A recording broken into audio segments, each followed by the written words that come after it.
மீண்டும் மற்றொரு வீடியோ மூலமாக உங்க எல்லாரையுமே சந்திக்கிறதுல சந்தோஷம்.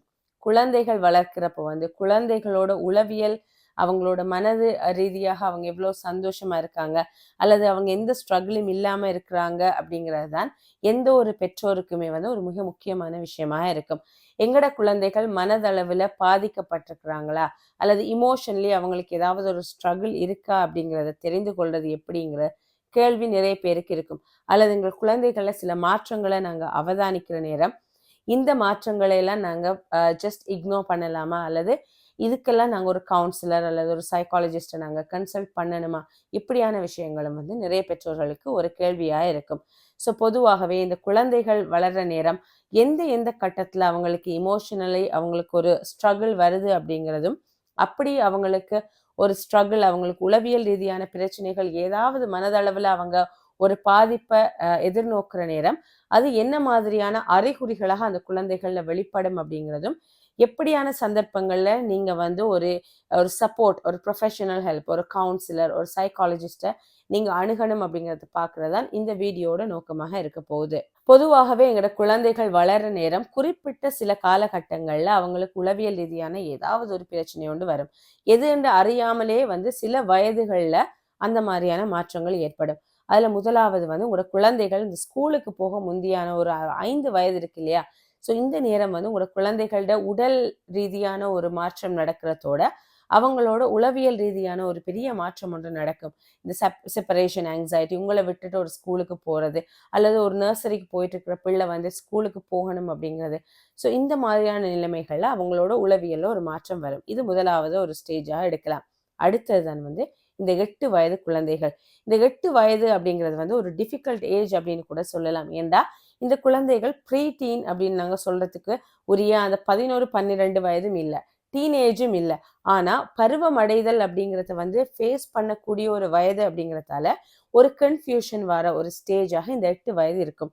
ஸோ இந்த 8 வயதுலையும் குழந்தைகள்ல சில மாற்றங்கள் ஏற்படும். அடுத்ததுதான் இந்த டீனேஜர்ஸ், 13 வயது குழந்தைகள்ல ஒரு மாற்றம் ஏற்படும். ஸோ இப்படியான மாற்றங்களின் போது அவங்களோட உளவியல், அவங்களோட உணர்வு ரீதியான சில ஸ்ட்ரகிள்ஸ், சிக்கல்கள் இந்த குழந்தைகள் எதிர்கொள்ள வேண்டிய ஒரு காரணம் இருக்கும். ஸோ பெற்றோர் நாங்க எவ்வளவுதான் சிறந்த பெற்றோராக, சரியான பேரண்டிங்காக இருந்தா கூட பிள்ளைகள்ல இப்படியான மாற்றங்கள் வரும்.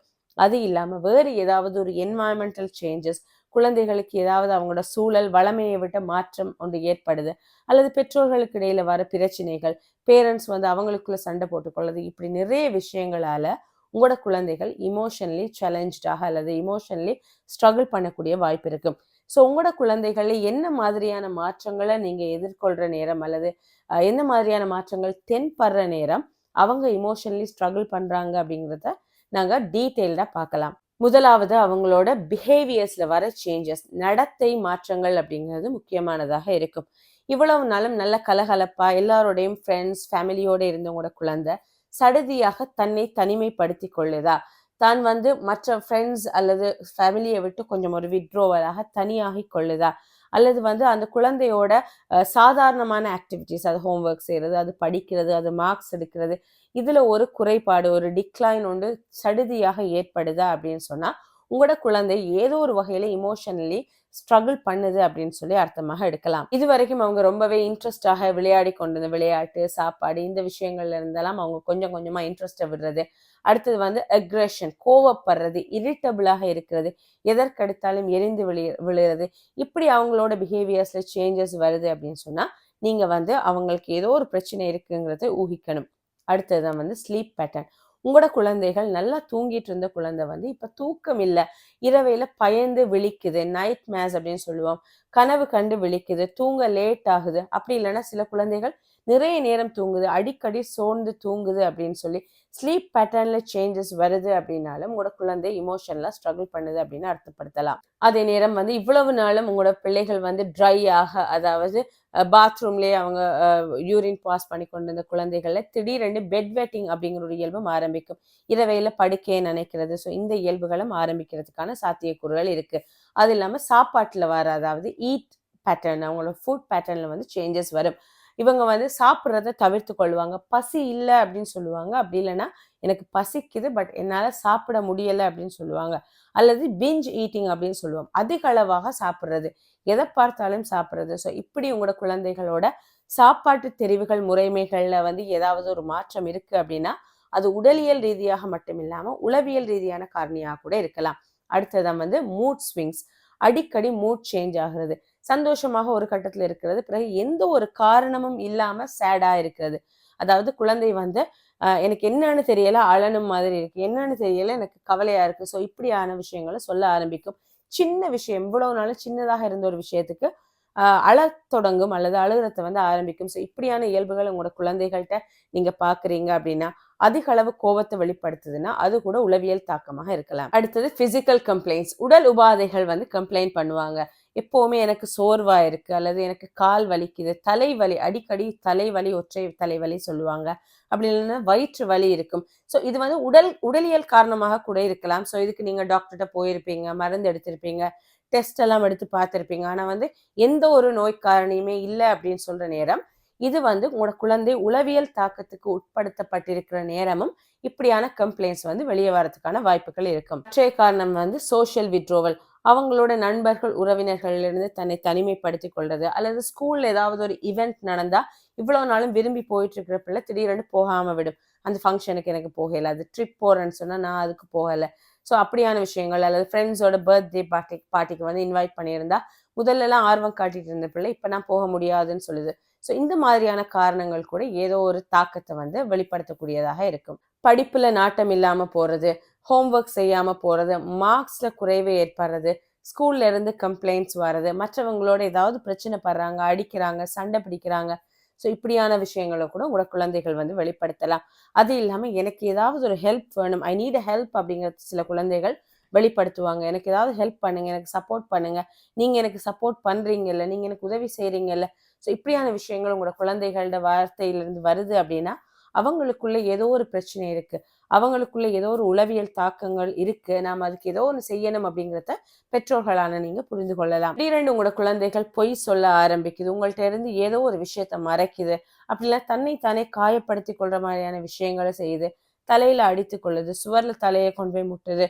ஸோ இந்த மாதிரியான பிஹேவியர்ஸ் உங்களோட குழந்தைகளை திடீரென்று நீங்க நோட் பண்ணினாலோ, அப்படி இல்லைன்னு சொன்னா சில இயல்புகள் இருக்கும் இல்லையா உங்க குழந்தைகள்ல வந்து ஏற்கனவே விடுபட்ட இயல்பு, நகம் கடித்து கொண்டிருந்தது சின்ன வயசுல, இப்ப விட்டு ஒரு 4-5 வருஷம் ஆயிடுச்சு, திருப்பி நகம் கடிக்க ஆரம்பிக்குது, அல்லது வந்து இந்த பெட் வெட் பண்ண தொடங்குது, இரவையில படுக்கையில வந்து சிறுநீர் கழிக்குது, அல்லது தனியாக தூங்கி கொண்டிருந்த குழந்தை இப்ப எங்களோட வந்து தூங்க சொல்லுது, அல்லது எங்களை வந்து தூங்க சொல்லுது, விரல் சூப்பி கொண்டிருந்த குழந்தை அதை விட்டு ரொம்ப நாள் ஆயிடுச்சு, திருப்பி வந்து இப்ப ஆரம்பிச்சிருக்கு.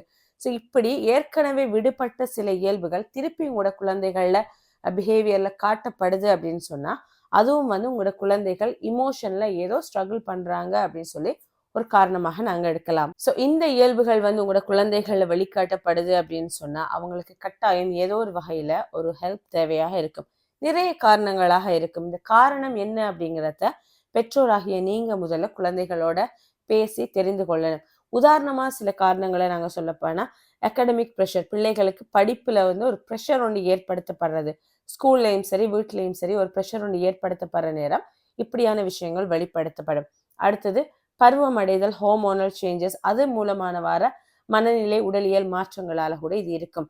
ஸோ இந்த பருவமடைதல் பற்றின ஒரு தெளிவு வந்து குழந்தைகளுக்கு ஏற்படுத்தப்படாத விடத்து இந்த மாதிரியான பிரச்சனைகள் பெருசாகிறதுக்கான வாய்ப்புகள் இருக்கு. அடுத்தது பேரண்டல் கன்ஃப்ளிக்ட், பெற்றோருக்கு இடையில வர பிரச்சனைகளுக்கு, சண்டைகளுக்கு எந்த குழந்தை முகம் கொடுக்குதோ அந்த குழந்தைகள் வந்து உணர்வு ரீதியாக அல்லது வந்து மன அளவில் ரொம்பவே பாதிக்கப்படுவாங்க. ஸோ அந்த குழந்தைகளையும் இப்படியான மாற்றங்கள் வரும். அடுத்த முக்கியமான விஷயம் தான் இந்த ஸ்கூல்லையோ வெளியிடங்கள்லையோ நடக்கிற இந்த புல்லிங், குழந்தைகள் வந்து கேலி கிண்டலுக்கு ஆளாக்கப்படுறது, இன்னொருத்தரால கேலிக்கு ஆளாக்கப்படுறது, அல்லது அவங்களோட நட்பு வட்டாரத்திலிருந்து அவங்க ஒதுக்கப்படுறது. ஸோ இப்படியான விஷயங்களாலையும் எங்களோட குழந்தைகள் வந்து உளவியல் ரீதியாக ரொம்பவே பாதிக்கப்படுவாங்க. அடுத்த இன்னொரு முக்கியமான விஷயம்தான் குழந்தைகளுக்கு தேவையான சரியான அன்பும் அரவணைப்பும் சப்போர்ட்டும் பேரண்ட்ஸ் கிட்ட இருந்து கிடைக்காது. நம்ம என்னதான் பிள்ளைகளுக்கு எவ்வளவு செய்தாலும் எங்களோட டைம் அஸ் பேரண்ட்ஸ் வந்து நாங்கள் எங்களோட டைம் குழந்தைகளுக்கு செலவழிக்காத நேரம் அதை மிஸ் பண்ற குழந்தைகளுக்கு கூட இப்படியான பிரச்சனைகள், உளவியல் தாக்கங்கள் வரும். இது தவிர நிறைய காரணங்கள் இருக்கும் குழந்தைகளோட இந்த மாற்றங்களுக்கு. ஒரு சிலதை தான் நான் குறிப்பிட்டேன். ஸோ உங்களோட குழந்தைகளோட நீங்க என்ன காரணம் அப்படிங்கிறத தெரிந்து கொள்றது முக்கியமாக இருக்கும். பேரண்ட்ஸ் ஆகிய நீங்க உங்களோட குழந்தைகளோட ஒரு ஓப்பன் கம்யூனிகேஷன் வச்சிருக்கணும். குழந்தைகளோட மனம் விட்டு பேசுங்க, நண்பர்களாக பழகுங்க. அவங்களோட ஒரு குறிப்பிட்ட வயதுக்கு மேல உங்களோட குழந்தைகளை அரவணைத்து பேசுங்க. அவங்களோட எல்லாமே டிஸ்கஸ் பண்ணுங்க. என்ன பிரச்சனை அப்படிங்கிறத சப்போர்ட்டிவாக சொல்லுங்க. குழந்தைய பிளேம் பண்ணாம நீங்க உங்களுக்கு இதுதான் பிரச்சனையா, இதுக்கு நாங்க என்ன ஆக்ஷன் எடுக்கலாம், இப்ப நான் மேல சொன்ன காரணங்கள்ல ஏதோ ஒன்று உங்களோட குழந்தைகளுக்கு இருக்கும் அப்படின்னா நாங்க இதை எப்படி செய்யலாம், எப்படி ஆக்ஷன் எடுக்கலாம் அப்படிங்கிறத பத்தி குழந்தைகளோட பேசணும் பேரண்ட்ஸ் கட்டாயம். அடுத்தது குவாலிட்டி டைம் ஸ்பெண்ட் பண்ணணும். நீங்க குழந்தைகளோட எவ்வளவு நேரம் இருக்கிறீங்க அப்படிங்கிறது முக்கியம் இல்லை, நீங்க இருக்கிற நேரம் எப்படி நீங்க செலவழிக்கிறீங்க அப்படிங்கிறத கட்டாயம் நீங்க குழந்தைகளோட மீள பரிசீலனிக்கணும். உங்களோட டைம் எப்படி இருக்கு அப்படிங்கிறது. அடுத்தது டச் சென்சேஷன். எந்த அளவு உங்களோட குழந்தைகளை தொடுறீங்களோ அந்த அளவு அந்த குழந்தைகள் பாதுகாப்பாக உணருவாங்க. ஸோ நீங்க ஒரு நாளைக்கு மினிமம் 2 தடவையாவது உங்களோட குழந்தைகளை ஹக் பண்ணுங்க. காலையில் எழுப்பின பிறகு தூங்க போற நேரம் ஹக் பண்ணுங்க, அடிக்கடி முத்தமிடுங்க. ஸோ இப்படி உங்களோட குழந்தைகளோட அந்த பாண்டை நீங்க ரொம்பவே அதிகரித்து கொள்ளணும். இப்படி எல்லாம் நீங்க செய்து உங்களோட குழந்தைகள் இன்னும் இமோஷனலா ஸ்ட்ரகிள் பண்றாங்க, மேல சொன்ன எல்லா சிம்டம்ஸும் அல்லது மோஸ்ட் ஆஃப் த சிம்டம்ஸ் உங்களோட குழந்தைகள்கிட்ட நீங்க அவதானிக்கிறீங்க அப்படின்னா கட்டாயம் நீங்க ஒரு ப்ரொஃபஷனல் ஹெல்ப் எடுக்கணும். நீங்க ஒரு சைல்ட் சைக்காலஜிஸ்ட் அணுகிறது மூலமாக நீங்க உங்களோட குழந்தைகளுக்கு என்ன பிரச்சனை இருக்கு அப்படிங்கிறத உங்கள்கிட்ட சொல்ல முடியாத விஷயங்களை கூட ஒரு 3ஆம் நபர்கிட்ட குழந்தைகள் சொல்றதுக்கான வாய்ப்புகள் இருக்கு. ஸோ அந்த நேரம் நீங்க அவங்கள அணுகி அவங்களோட ஒரு கம்யூனிகேட் பண்ணி அவங்க என்ன பிரச்சனை அப்படிங்கிறத ஒரு ப்ரொஃபஷனல் ஹெல்ப் எடுத்து உங்களோட குழந்தைகள் தொடர்ச்சியாக அல்லது நிலையான ஒரு டிப்ரெஷன் அப்படிங்கிற ஸ்டேட்டுக்கு போகாம பாதுகாத்து கொள்றது முக்கியமாக இருக்கும். குழந்தைகளுக்கும் டிப்ரெஷன் வருமா அப்படிங்கிற ஒரு கேள்வி உங்களுக்கு இருக்கும். இது சம்பந்தமாக குழந்தைகளுக்கு டிப்ரெஷன் இருக்குமா அப்படிங்கிறத பத்தி நாங்க இன்னொரு வீடியோல தெளிவாக பார்க்கலாம். ஸோ இந்த வீடியோல பகிரப்பட்ட விஷயங்கள் உங்களுக்கு பிரயோசனமாக இருந்திருக்கும் அப்படின்னு சொல்லி நம்புறேன். மீண்டும் மற்றொரு வீடியோ மூலம் மீண்டும் மற்றொரு பயனுள்ள தலைப்போட உங்களை சந்திக்கிற வரைக்கும் உங்களிடமிருந்து விடைபெறுகிறேன். நன்றி.